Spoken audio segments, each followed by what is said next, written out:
దేవుడు మనల్ని ఎంతో ప్రేమించి తన యొక్క మహా కనికరాన్ని బట్టి, దయను బట్టి, కృపను బట్టి గత 24 సంవత్సరాలు బట్టి ఈ యొక్క సియోను సువార్త మహోత్సవాలు ఆయన దగ్గరుండి జరిపిస్తూ ముందుకు తీసుకొని వస్తూ ఉన్నారు.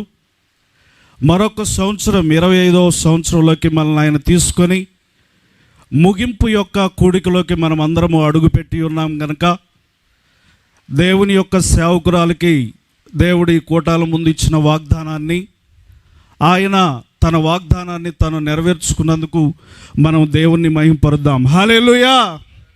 మీరు ఎలాగా గ్రౌండ్లోకి వెళ్ళారో అలాగనే మిమ్మల్ని బయటికి తీసుకొని వెళ్తానని దేవుని సేవకురాలకి దేవుడు తన యొక్క మాట ద్వారా మాట్లాడారు కనుక అట్లాగనే ఈ కూటాలు అట్లా అయినట్లుగానే జరుగుతూ ముందుకు కొనసాగుతూ ఉన్నాయి కనుక మనము ఈ కూటాల నిమిత్తము దైవ సేవకులు గత 5 రోజులు పెట్టి మనం మాట్లాడుకుంటున్న మాటను మరలా చదువుకొని దేవుని యొక్క సందేశంలోకి మనం ముందుకు సాగి వెళదాం. బైబిల్ గ్రంథంలో నుండి రోమీయులకు రాసిన పత్రిక 1వ అధ్యాయము 15, 16 వచనాలు మనం చదువుకుందాం. కాగా నా వలనైనంత మట్టుకు రోమాలోని మీకును సువార్తను ప్రకటించుటకు సిద్ధముగా ఉన్నాను. సువార్తను గురించి నేను సిగ్గుపడువాని కాను. ఏలయనగా నమ్ము ప్రతి వానికి, మొదట యూదునికి గ్రీసు దేశస్థునికి కూడా రక్షణ కలుగు చేయుటకు అది దేవుని శక్తి అయి ఉన్నది. దేవునికి స్తోత్రం. హల్లెలూయా. గత 4 దినాలు, ఇది 4వ రోజు కనుక 4 దినాలు పెట్టి ఒక వాక్యం మీద మనం అందరము ముందుకి సాగుతూ వెళుతూ ఉన్నాము. మనం చదువుకున్న మాటల్లో 3 విషయాలు అక్కడ మనకు కనబడుతూ ఉన్నాయి. ఒకటి, ఈ యొక్క గ్రంథాన్ని రాసిన గ్రంథకర్త అపోస్తుడైన పౌలు గారు ఆయన చెప్తున్న మాట, మొదటి మాట ఏంటంటే సిద్ధము అంటున్నాడు. దేనికి సిద్ధమో చెప్తాను. తర్వాత రెండోది, అక్కడ మాట్లాడుతూ ఆయన అంటూ ఉన్నాడు, ఏలయనగా నమ్మిన ప్రతి వానికి, ఇది రెండవ మాట. మూడవది, అది దేవుని శక్తి అయి ఉన్నది అన్నాడు. 3 మాటలు ఈ యొక్క 2 వచనాల్లో 3 మాటలు ఉన్నవి. వాటిల్లో ఈ 3 మాటల్లో 4 దినాలు పెట్టి దైవ సేవకులు వీటి మీద మాట్లాడుతూ వస్తూ ఉన్నారు. దేవుడు కూడా నాకు ఒక చిన్న అవకాశాన్ని కలగజేశారు కనుక నేను కూడా ఇదే మాటలు అందించాలని, దేవుడు నాకు ఇచ్చిన ఆ యొక్క వాక్యంలో నుండి కొన్ని ప్రత్యక్షతలు మీతో పంచుకోవాలని నేను ఆశపడుతూ ఉన్నాను. వాటిల్లో మొదటిగా దేవుని వాక్యంలో నుండి ఇక్కడ మనకు రాయబడిన మాట, సువార్త దేవుని శక్తి అయి ఉన్నది. దేవుని యొక్క శక్తి, సువార్త దేవుని శక్తి అయి ఉన్నది అని చక్కగా అపోస్తుడైన పౌలు గారు ఎందుకు దేవుని యొక్క శక్తి అని ఆయన బోధిస్తూ ఉన్నాడు అంటే, దేవుని యొక్క శక్తి గురించి మనం మొదటగా కొన్ని విషయాలు నేర్చుకుందాం.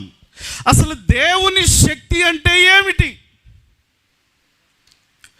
సువార్తకి పౌలు గారు జోడించిన మాట ఏమిటంటే దేవుని యొక్క శక్తి, దేవుని యొక్క బలము. ఎందుకు ఆ మాటకే ఆయన దాన్ని కలిపి రాశాడు అంటే, సువార్తలో ఎంత శక్తి ఉన్నదో ఆ మాటకి దాన్ని జోడించాడు ఆయన. అసలు దేవుని శక్తి అంటే మనకి చాలామందికి అనేకమైన పదాలుగా చాలా తెలుసు. వాటిలో నేను కొన్ని జ్ఞాపకం చేసి ముందుకు వెళ్ళాలని ఆశపడుతూ ఉన్నాను. బైబిల్ గ్రంథంలో ప్రారంభంలో మనం చూసినట్లయితే దేవుని యొక్క శక్తి మొదటి మాటల్లో మనకు కనబడిద్ది. ఆదికాండము మొదటి అధ్యాయం మొదటి వచనాల్లో దేవుని శక్తి గురించి అక్కడ మాట్లాడతాడు. దేవుని యొక్క శక్తి గురించి ఆయన మాట్లాడుతూ అక్కడ ఆయన మనతో మాట్లాడుతూ ఉంటాడు. ఒకసారి చూద్దాం.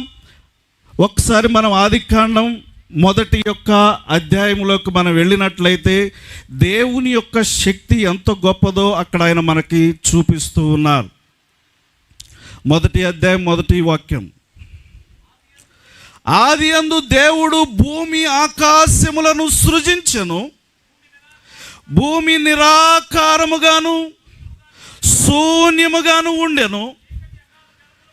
చీకటి అగాధ జలముల పైన కమ్మి ఉండెను.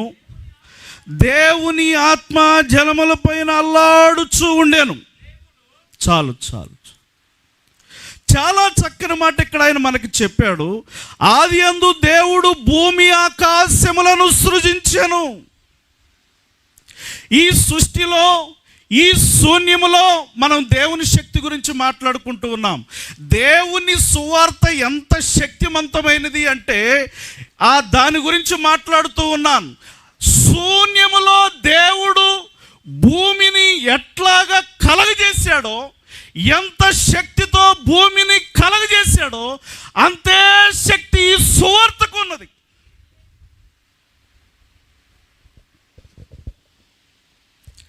దేవుని శక్తి అంటే అర్థం ఏమిటంటే శూన్యములో భూమిని ఎట్లాగా ఆయన పుట్టించాడో అంత శక్తివంతమైనది దేవుని యొక్క సువార్త.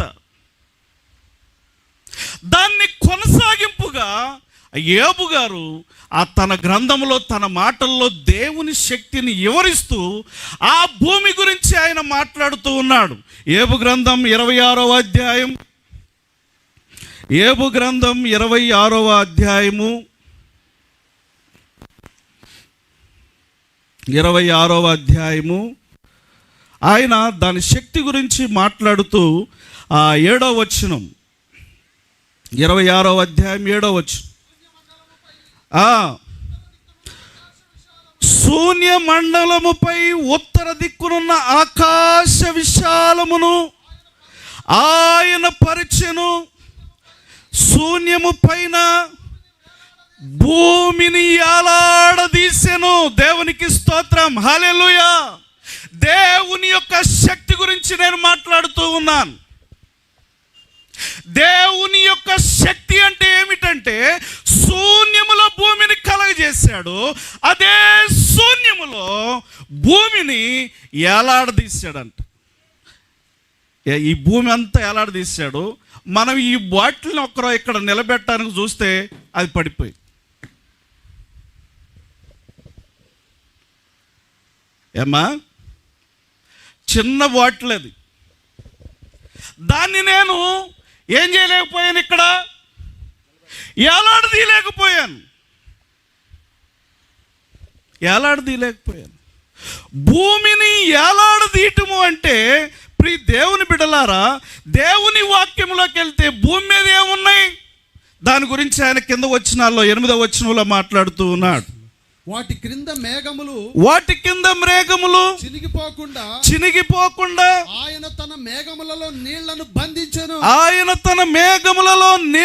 బంధించెను. దాని మీద మేఘమును వ్యాపింపజేసి తన సింహాసనపు కాంతిని మరుగుపరిచెను. వెలుగు చీకట్లు సరిహద్దుల వరకు ఆయన జలములకు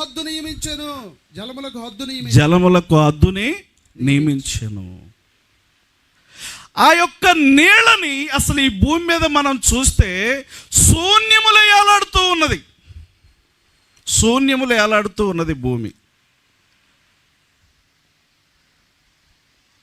దేవుడు ఎంత శక్తిమంతుడో మనకు అర్థమవుతూ ఉన్నది.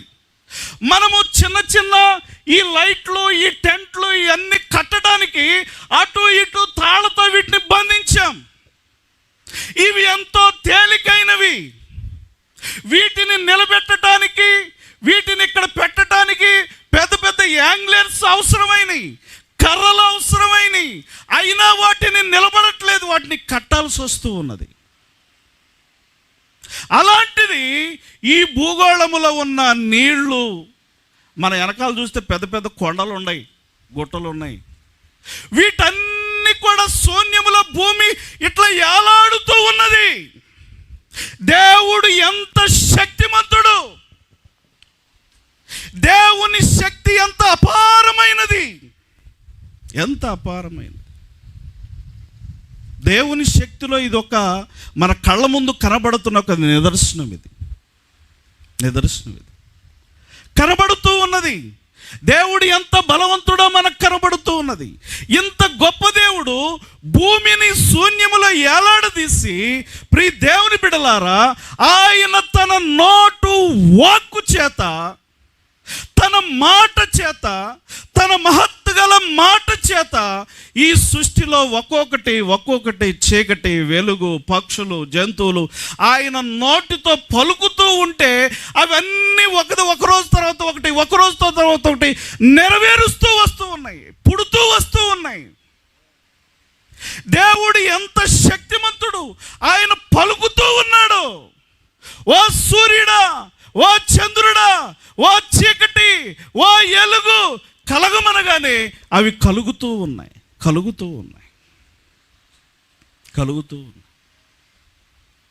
అవి పుట్టుకొని వస్తూ ఉన్నాయి. ఈ దినాల్లో ప్రియ దేవుని బిడ్డలారా, చాలామంది శాస్త్రవేత్తలు ఈ భూమి అసలు ఎట్లా పుట్టింది, ఎట్లా జరిగింది అంటే వాళ్ళు చెప్పేది ఏంటంటే, ఒక గొప్ప విస్ఫోటనం ధ్వని వలె పగిలింది, ఇవన్నీ పుట్టినవి అంటూ ఉన్నారు. వాస్తవమే, వాళ్ళు చెప్పేది వాస్తవమే. ఆ ధ్వని ఏమిటంటే దేవుని నోటిలో నుండి వచ్చిన శబ్దం.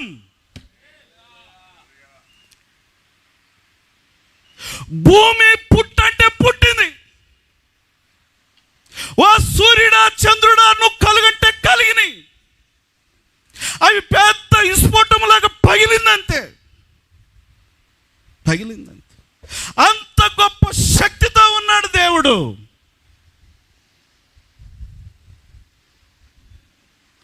ఎర్ర సముద్రం పాయలవమంటే పాయలైందంతే. ఎరుకో గోడలు కూలమంటే కూలినవి అంతే. మనం దేవుని శక్తిని మీకు జ్ఞాపకం చేస్తున్నాను. ఇంత పెద్ద శక్తి మన మధ్య ఎట్లా పనిచేస్తుందో తర్వాత చెప్తాను నేను.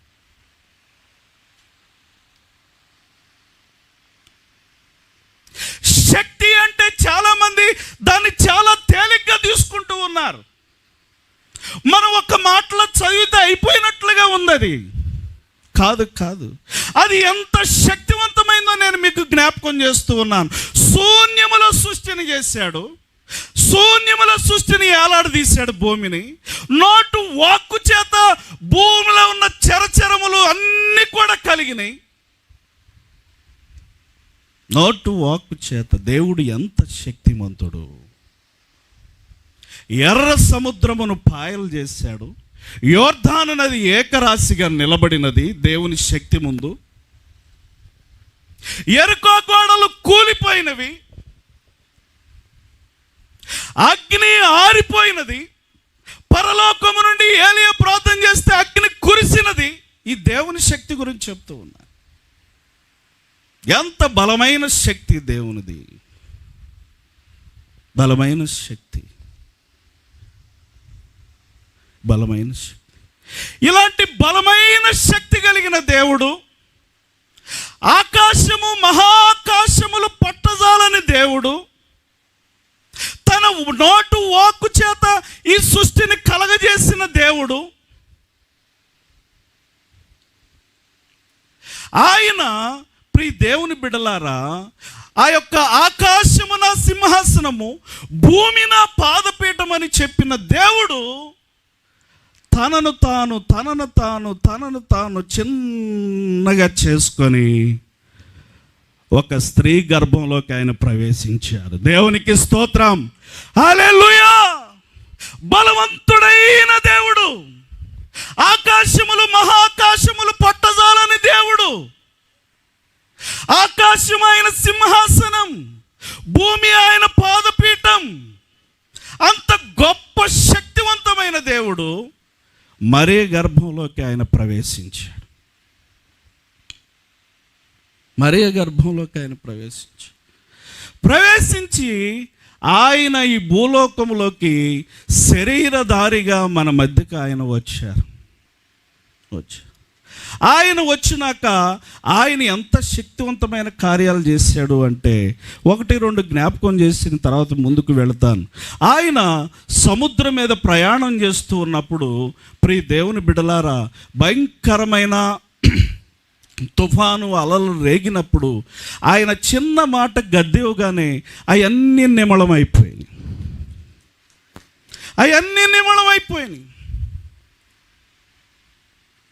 దేవుడు ఎంత శక్తిమంతుడు అంటే, అంత ఆకాశములు మహాకాశములు పట్టజాలని దేవుడు తనను తాను తగ్గించుకొని భూలోకమునకు ఎందుకు వచ్చాడు అంటే, అంత శక్తివంతమైన దేవుడు. ప్రియ దేవుని బిడ్డలారా, భూమిని అప్పుడికే భూమంతటిని మరణము ఏలుచూ ఉన్నది. ఆ మరణాన్ని బద్దలు చేయటానికి ఆయన భూలోకానికి వచ్చి ఆ మరణాన్ని బద్దలు చేశాడంతే. దేవునికి స్తోత్రం, హల్లెలూయా. భూలోకానికి ఆయన ఎందుకు వచ్చాడు అంటే, ప్రియ దేవుని బిడ్డలారా, అప్పటికే భూమిని ఏలుతున్న మరణాన్ని ఆయన బంధించటానికి ఆయన ఎక్కడికి వచ్చాడు?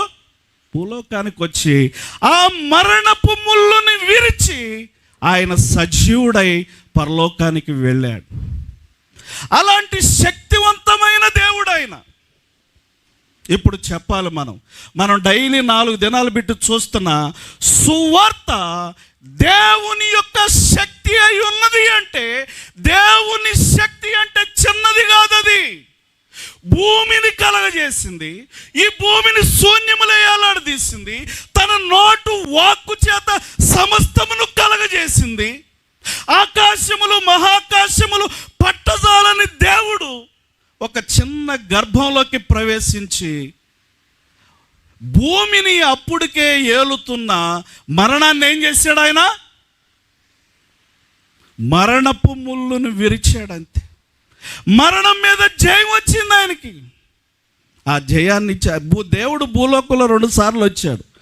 ఒకటి, ఆయన ఇచ్చిన మనుషుడికి ప్రాణాన్ని వదటానికి వచ్చాడు. ఆ మనుషుడు తన ప్రాణాన్ని పోగొట్టుకుంటే మరలా ప్రాణం ఇయటానికి ఆయన ప్రాణం పట్టాల్సి వచ్చింది.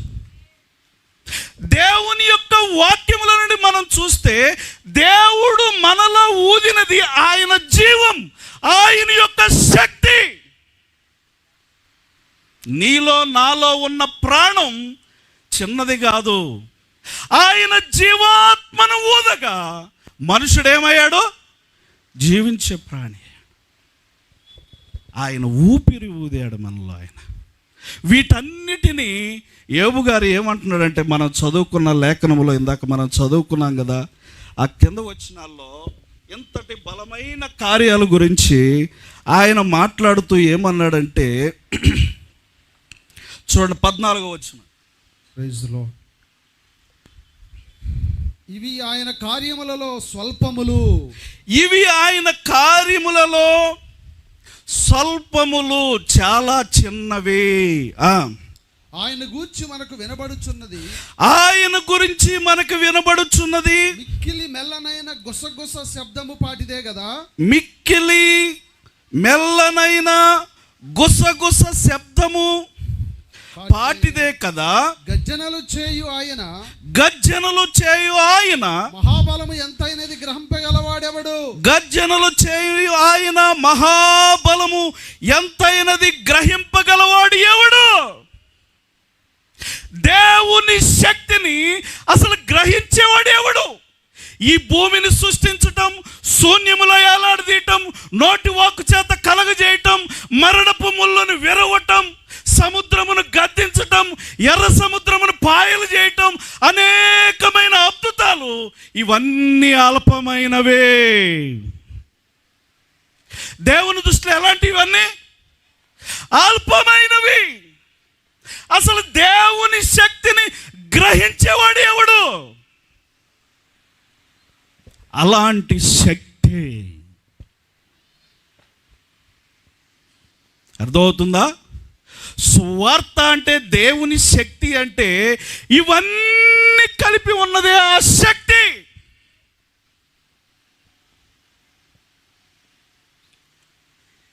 ఇలాంటి శక్తి ప్రియ దేవుని బిడ్డలారా మన పితరులు ఇప్పుడు చెప్తారు. ఇప్పుడు వరకు మనం దేవుని శక్తి గురించి మాట్లాడుకున్నాం.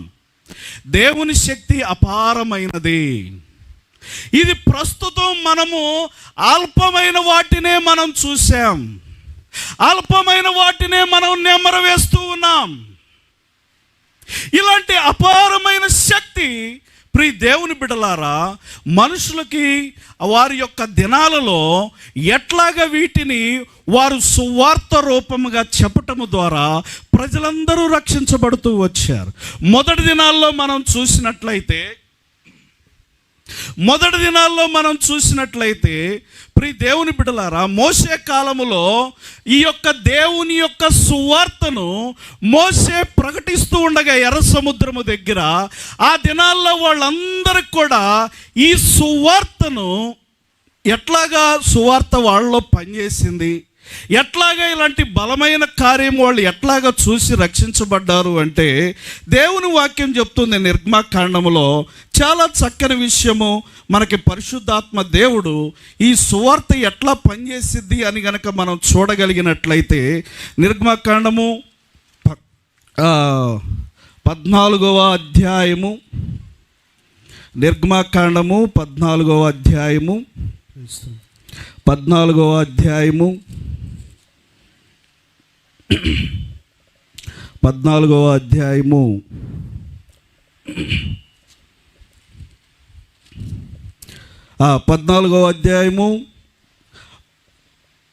13వ వచనాన్ని చదువుదాం. అందుకు మోషే భయపడకుడి, యెహోవా మీకు నేడు కలుగజేయ రక్షణను మీరు ఊరక నిలుచుండి చూడుడి, నిలబడి చూడుడి. మీరు నేడు చూసిన ఐగుప్తీయులను ఇక మీదట ఎన్నడూను చూడరు. యెహోవా మీ పక్షమున యుద్ధము చేయును. దేవునికి స్తోత్రం, హల్లెలూయా. మొదటి దినాల్లో దేవుని పిల్లలు, దేవుని సేవకులు చెప్తూ ఉంటే వాళ్ళు చూస్తూ రక్షణ పొందారు. వాళ్ళు ఏమీ చేయలే. దేవుడు ఏం చేస్తున్నాడో అది మౌనంగా చూడటమే వాళ్ళకి రక్షణ. మోషే అదే చెప్తున్నాడు ఎర్ర సముద్రం దగ్గర. దేవుడు నేడు మీకు కలగజేయ రక్షణను మీరు మౌనంగా చూడండి.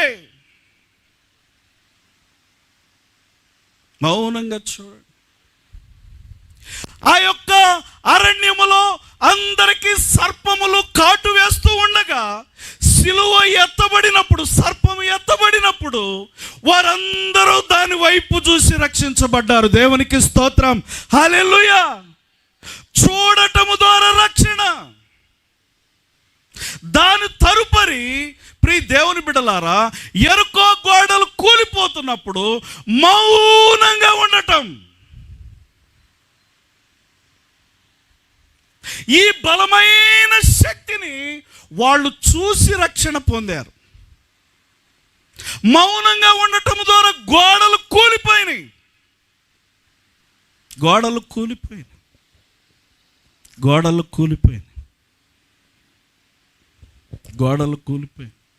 బలమైన రక్షణ, దేవుని శక్తిని వాళ్ళు చూసి రక్షించబడ్డారు.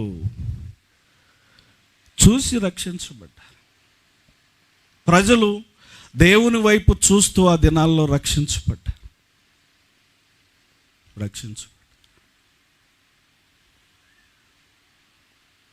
దేవుని శక్తిని చూసి రక్షించబడుతూ ఉన్నారు. ఇశ్రాయేలీలందరూ దేవుడు కలగజేసే రక్షణ భాగ్యాన్ని కళ్ళతో చూశారు. ఎర్ర సముద్రం పాయలవటం చూసి రక్షించబడ్డారు. తదుపరి యేసుక్రీస్తు వచ్చినాక ఆయన చేస్తున్న పనిని వారు చూశారు.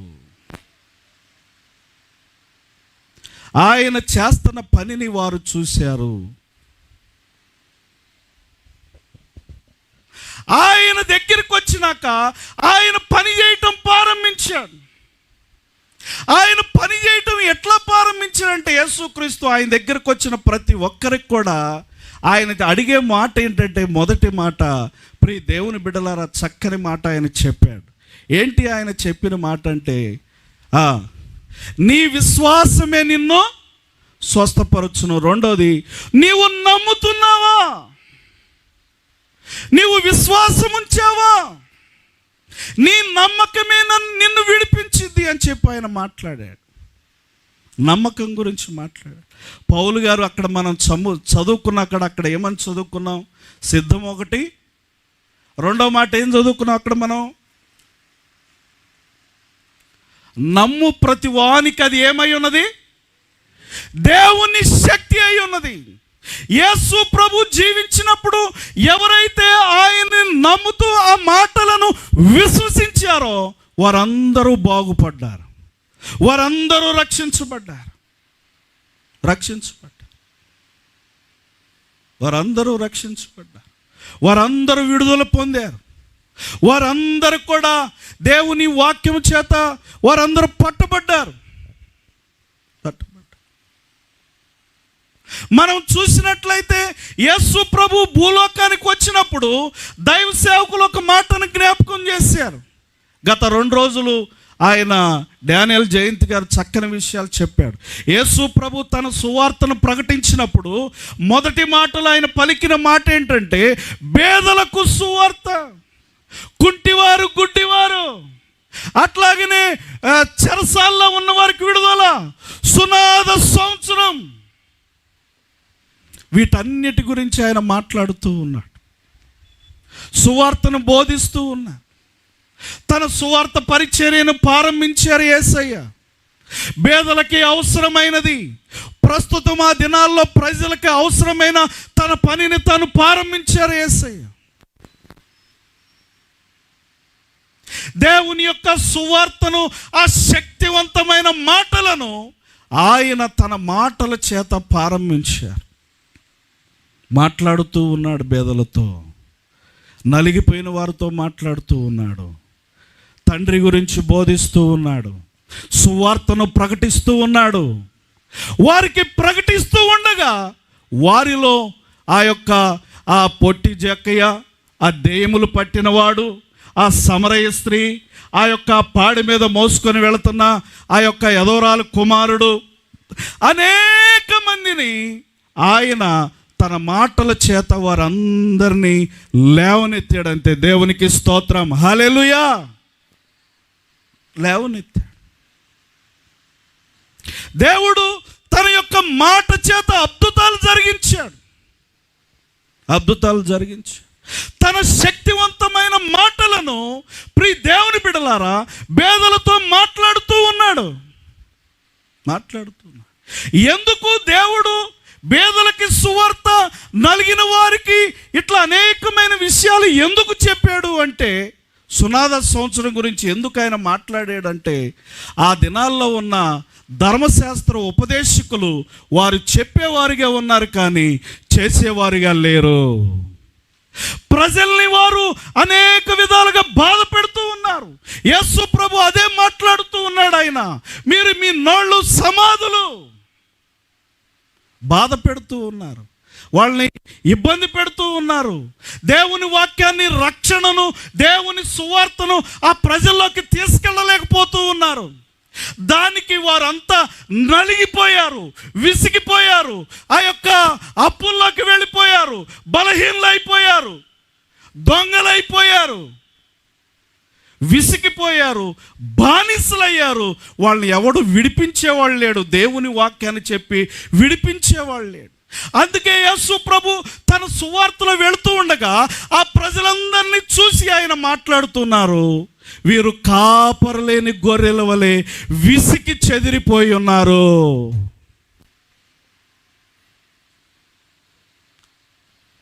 కాపరులేమో వాళ్ళతో ఆ భయంకరమైన దేవుని శక్తి గురించి మాట్లాడుతూ ఉన్నారు. వాళ్ళు భయపెడుతూ ఉన్నారు. వాళ్ళకి మేలు చేయాల్సింది, వాళ్ళ గాయాలు కట్టాల్సింది, వాళ్ళకి ఆ స్వస్థత తేవాల్సిన వాళ్ళు స్వస్థతలు చేయట్లేదు, అద్భుతాలు చేయట్లేదు. వాళ్ళ గాయాలు కట్టట్లేదు. అందుకే యేసు ప్రభు తన సువార్తను ప్రారంభించినప్పుడు ఆయన గురించి రాయబడిన మాట ఏంటంటే, చాలా చక్కని మాట. మనం లోకా సువార్తలో చూసినట్లయితే మనకు అక్కడ పరిశుద్ధాత్మ దేవుడు మన కొరకు ఒక చక్కని విషయాన్ని మన కొరకు రాసి ఉంచారు.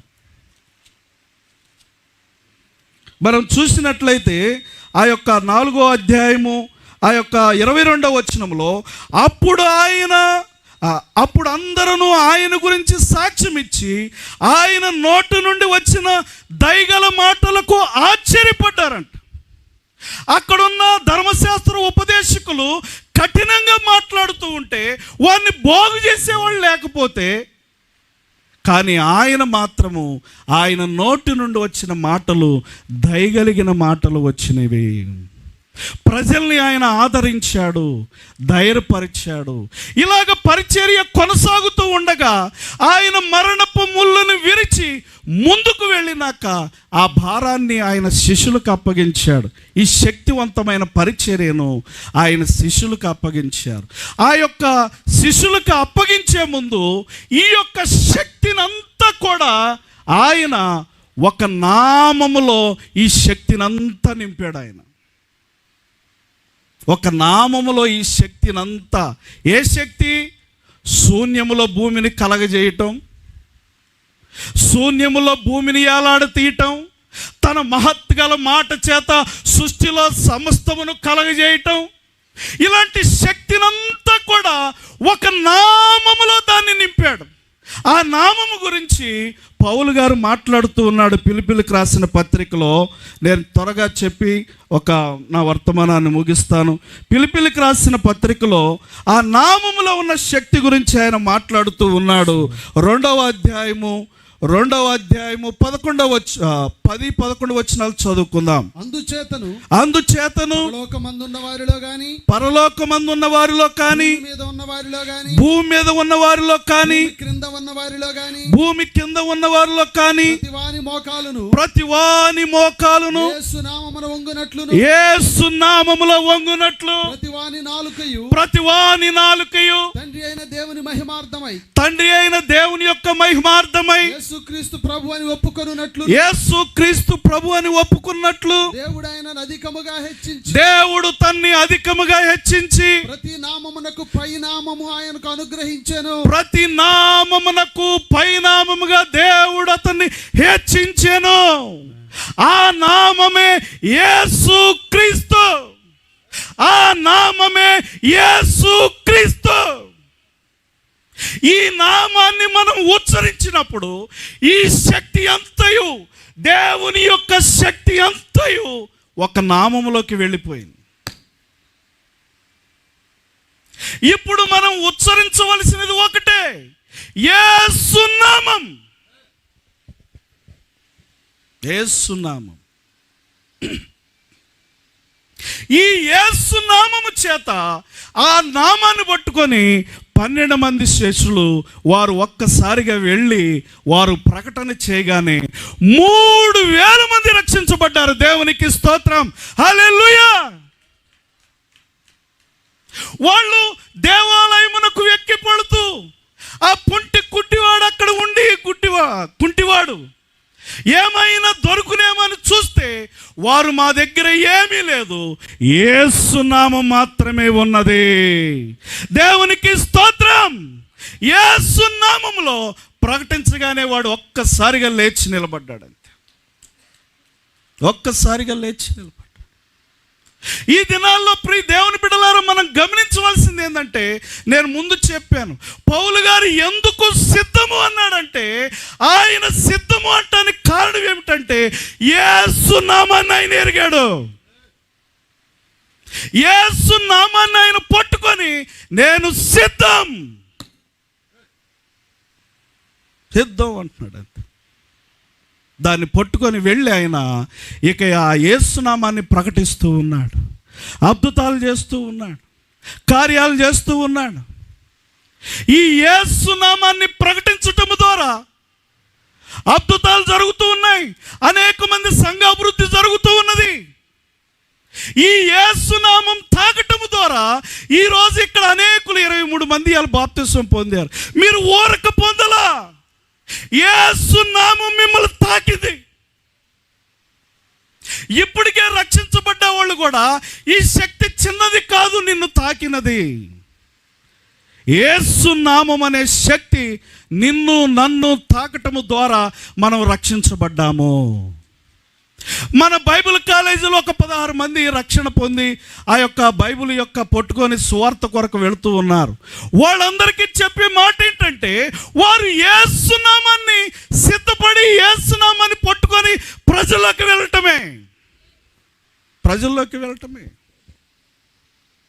యేసు నామములో శక్తి ఉన్నది గనకే ఆ దినాల్లో ఉన్న ఆ యొక్క శాస్త్రులు, పరిసయ్యులు ఆ యొక్క దేవుని పిల్లల్ని వారిని సువార్తను ప్రకటిస్తూ ఉంటే వాళ్ళు కోరుకుంది ఏంటంటే, దేవుని నామం గురించి వాళ్ళు ప్రకటన చేస్తూ ఉంటే వాళ్ళు ఏమన్నారు? మనం ఒక్కసారి చూసినట్లయితే ఆ అపోస్తుల కార్యం 4వ అధ్యాయం 18వ వచనం మనం చివరకు వచ్చాం. చదువయ్యా. అపోస్తుల కార్యం 4వ అధ్యాయం 18వ వచనం. అప్పుడు వారిని పిలిపించి మీరు యేసు నామమును బట్టి ఎంత మాత్రము మాట్లాడకూడదు, బోధింపకూడదని ఆజ్ఞాపించిరి. చాలు. ఆ యొక్క ఆటంకపరిచే వాళ్ళు దేని గురించి చెప్తున్నారు? యేసు నామం మీరు పలకకూడదు. మీరు ఏమైనా పలకండి, బూతులు మాట్లాడండి, సినిమాల గురించి మాట్లాడండి, పాటల గురించి మాట్లాడండి, ఎగరండి, కానీ యేసు మాత్రము పలకకూడదు. ఎందుకని? అక్కడ రాయబడి ఉంది, gospel is power of God. Yesu నామములో శక్తి ఉన్నది. నువ్వు చెప్పే సువార్తలో యేసు నామాన్ని ఉచ్చరించేవంటే దెయ్యం గడగడలాడిపోతుంది. యేసు నామాన్ని ఉచ్చరించేవంటే రోగాలు పోతాయి. యేసు నామాన్ని పలికేవంటే నువ్వు లేచి నిలబడతావు, అద్భుతాలు జరుగుతాయి. వాళ్ళు అదే చెప్తూ ఉన్నారు, యేసు నామం మీరు మాట్లాడకూడదు, ఇక ఏవైనా మాట్లాడుకోండి. ఎందుకని అంటే ఈ శక్తి అంతా యేసు నామంలో పెట్టాడు దేవుడు. అందుకే తన లేఖనములో ఒక మాట ఉన్నది, దేవుడు తన వాక్కును గొప్ప చేశాను. ఎందుకు వాక్కును గొప్ప చేశాడు? యోహాను సువార్తలోకి వెళ్తే ఆది యందు వాక్యం ఉండెను, ఆ వాక్యము దేవుని యొద్ద ఉండెను, ఆ వాక్యము దేవుడై ఉండెను, ఆ వాక్యమే మన మధ్యకు శరీరధారిగా వచ్చాను. దేవునికి స్తోత్రం, హల్లెలూయా. శరీరధారిగా వచ్చింది. ఆ శరీరధారిగా వచ్చిన వాక్కు పేరేమిటి? జీసస్. అందుకే పౌలు గారు అంటున్నాడు, ఆ శక్తిని ఆయన ఎరిగాడు గనక, ఐ యామ్ రెడీ, నేను సిద్ధం గనుక ఇక్కడున్న దేవుని పిల్లలు, రక్షించబడిన వారు అందరూ, బైబిల్ ట్రైనింగ్ చేసిన వాళ్ళు, ఈ దినం రక్షించబడ్డ వాళ్ళు అందరికీ దేవుడు యేసు నామాన్ని పట్టుకొని ఏం చెప్పాడంటే, ఆయన మీరందరూ కూడా ఎక్కడికి వెళ్ళమన్నాడు? అపోస్తుల కార్యం సర్వలోకమునకెళ్ళి, సర్వ సృష్టికి వెళ్ళి, మార్కు సువార్తలో సర్వ సృష్టికి వెళ్ళి సువార్తను ప్రకటించి అందరిని నా శిష్యులుగా చేయండి. ఇది మనకిచ్చే దేవుడు మాట. అది మనం అందరం ఇప్పుడు బయలుదేరి దేవుని పిల్లలైన వారు ప్రతి ఒక్కళ్ళు దేవుని సువార్తను ప్రకటిస్తూ దేవుడిచ్చిన నామమును, ఆ శక్తిని ఉపయోగిస్తూ మనం ఏం చేయాలంటే సువార్తను ప్రకటించాలి. ద్వారాలు మూయబడుతూ ఉన్నాయి, అనేకమైన శక్తులు వస్తూ ఉన్నాయి. నేను మూయబడుతున్నందుకు ఆశ్చర్యపడలేదు, ఎందుకంటే దేవుడు చెప్పాడు ఆ మాట, వాక్యము దొరకని కాలం రాబోతుంది అని. అంటే దాని అర్థం ఏమిటంటే దేవుని రాకడ సమీపంగా ఉంది. దేవుడు వస్తూ ఉన్నాడు, పని జరిగిస్తూ ఉన్నాడు. గనుక మనమందరము కూడా చేయవలసింది ఏంటంటే యేసు నామాన్ని మనం ఉచ్చరించాలి. ఈ దినాల్లో దేవుడు చెప్తుంది ఏంటంటే, ఆ దినం వాళ్ళు చూసి రక్షించబడ్డారు. ఈ దినం మనం ఏం చేయాలంటే ఆయన చెప్తూ ఉన్నాడు, మనం రోమపత్రికలో వెళ్తే నమ్ము ప్రతి వానికి అది దేవుని శక్తి. మనం నమ్మటం, విశ్వసించటం, అందరమే దేవుని వాక్యాన్ని ప్రకటించాలి. మరి ముఖ్యంగా దేవుని పిల్లలైన వారు ఈ దినాల్లో చాలామంది దేవుని యొక్క పిల్లల్ని గరువాపస్ అని పిలుస్తూ ఉన్నారు. వాళ్ళు వెనక్కి రారు. ఎందుకు అంటే వాళ్ళకి తగిలిన శక్తి బలమైనది. యేసు క్రీస్తు నామములో వాళ్ళు రక్షించబడ్డారు గనక ఎవరు వెనక్కిపోరు. అందుకే వాళ్ళు ఆ శిష్యులు కానీ అందరు కానీ రంపములతో కోయబడటానికి, వారందరూ చనిపోవటానికి, సింహాల బోన్లో పడటానికి, అగ్నిలో పడటానికి, వాళ్ళు తెగించడానికి కారణం ఏమిటంటే వారు దేవుని శక్తిని ఎరిగిన వారు. మనము కూడా అంతే. నీవు నేను ఊరక రక్షించబడలేదు. మనము కూడా ఇదే శక్తి తగిలితేనే మనం రక్షించబడ్డాం. మనకి ఎవరు చెప్తే ఏం చెప్తే మనం రక్షించబడము. ఒక్కొక్కరు ఒక్కొక్క వెరైటీగా ఉంటాం. మనం ఈరోజు అందరి మీద కూర్చొని ఉన్నామంటే అది దేవుని శక్తి. ఆ శక్తి యేసు క్రీస్తు నామములో ఉంచబడింది కనుక దీన్ని అందరూ వాడుకోండి, ఉపయోగించండి. అద్భుతమైన విడుదలను మీరు పొందుకుంటారు. మీ కుటుంబాల్లో కార్యాలు చూస్తారు కనుక ప్రార్థన చేసుకుందాం. ఒక్క మాట చెప్పాలి. ఇప్పుడు దేవుని శక్తి అంతా ఎక్కడ ఉంది? ఎక్కడ పెట్టాడు దేవుని శక్తి అంతా? చెప్పాలి. జీసస్. యేసు నామములో, యేసు నామములో. చిన్న ప్రార్థన చేసుకుందాం. అందరూ తల్ల వంచండి. యేసు నామాన్ని మనం కలిగి ఉందాం. యేసు నామాన్ని ఉపయోగించటం ద్వారా మన దరిద్రం పోద్ది, మన రోగం పోద్ది, మన బలహీనతలు పోతాయి, మన చెర పోద్ది, మనకు విడుదల వచ్చింది. ప్రార్థన చేసుకుందాం.